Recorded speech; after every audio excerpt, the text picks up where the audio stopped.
Hai, saya akan menjelaskan bagaimana cara untuk memulai segmen pada video. Silahkan Anda klik timer di pojok kiri. Jika ada tulisan mulai, silahkan ditekan, nanti akan muncul beberapa segmen atau tombol yang akan Anda pilih sesuai dengan keinginan Anda seperti judul konten, agar waktu Anda tidak terbuang percuma. Jika sudah memahaminya, silahkan untuk dicoba dengan menekan tombol mulai. Hai kreator, selamat datang kembali di channel Ngomongin Positioning Brand bertemakan edukasi kreator YouTube. Kita akan membahas 7 keterampilan konten kreator yang dicari para recruiter. Sebelumnya, jangan lupa subscribe, like dan komentarnya, sangat bermanfaat untuk kemajuan dan keberhasilan channel ini. Konten kreator adalah salah satu profesi yang krusial di sebuah perusahaan, terlebih di era digital seperti sekarang. Munculnya perusahaan rintisan juga membuka banyak lowongan pekerjaan di bidang ini. Untuk menjadi konten kreator yang sukses, kamu perlu belajar banyak hal dan mengasah berbagai keterampilan. Dikarenakan ilmu di bidang ini akan selalu berkembang sesuai perubahan dan inovasi yang terjadi di bidang teknologi informasi. Marketing konten yang baik bukan hanya sekedar memiliki keterampilan menggunakan media sosial aja, namun juga harus paham bagaimana cara memanfaatkan media sosial tersebut untuk kepentingan pemasaran. Bukan cuma terkait dengan media sosial, rupanya masih ada banyak keterampilan yang harus kamu miliki, yang mana keterampilan tersebut merupakan kualifikasi yang dicari oleh para recruiter. Jika ingin berkarir menjadi seorang konten kreator, inilah 7 keterampilan yang dicari para recruiter yang harus kamu kuasai.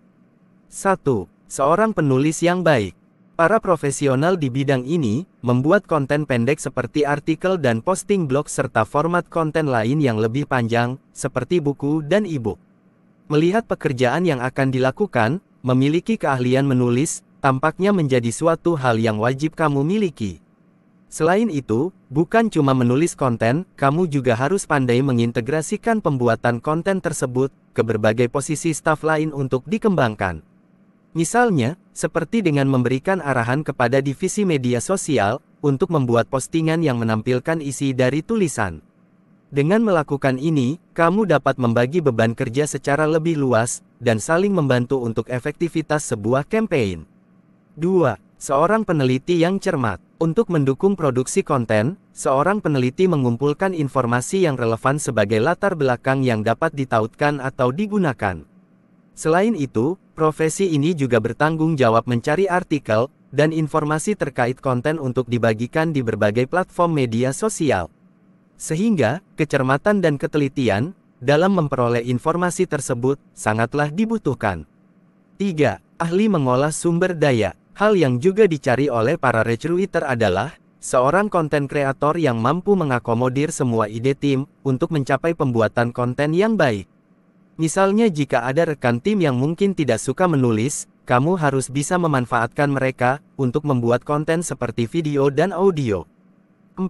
Memiliki keahlian editing. Seperti editor media tradisional, orang dalam pekerjaan ini bertanggung jawab untuk menetapkan strategi konten dan mengintegrasikan informasi ini ke dalam kalender editorial.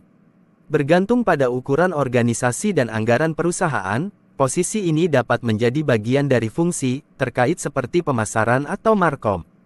Oleh karena itu, para recruiter mungkin akan mencari orang yang pro media dan mengkhususkan diri dalam fotografi, video, atau audio.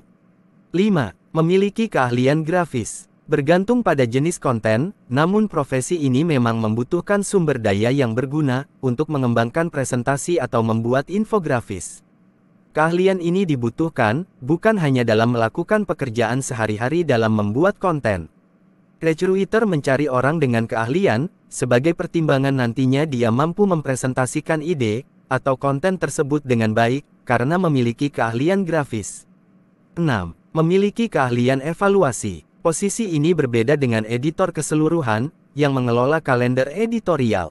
Fungsi ini harus dimiliki di setiap tim konten. Karyawan di posisi ini harus membuktikan konten untuk memastikannya masuk akal, tidak ada kesalahan ketik, dan menggunakan tata bahasa yang baik. Jika konten ditulis dengan buruk, itu membuat pembaca berpikir buruk tentang merek, sehingga menurunkan traffic. 7. Tim media sosial yang baik. Menjadi tim media sosial yang baik, bukan hanya tahu bagaimana cara memposting konten, dan menulis deskripsinya, namun lebih dari itu. Sebagai perwakilan lini terdepan perusahaan, karyawan di bidang ini harus dapat menulis serta berkomunikasi melalui video dan audio. Karyawan harus mampu membuat kalender editorial yang baik, dan terarah serta dilakukan real-time, untuk semua media sosial perusahaan, untuk memastikan bahwa semua konten bisa terdistribusi dengan baik. Sampai berjumpa di pertemuan selanjutnya, semoga bermanfaat.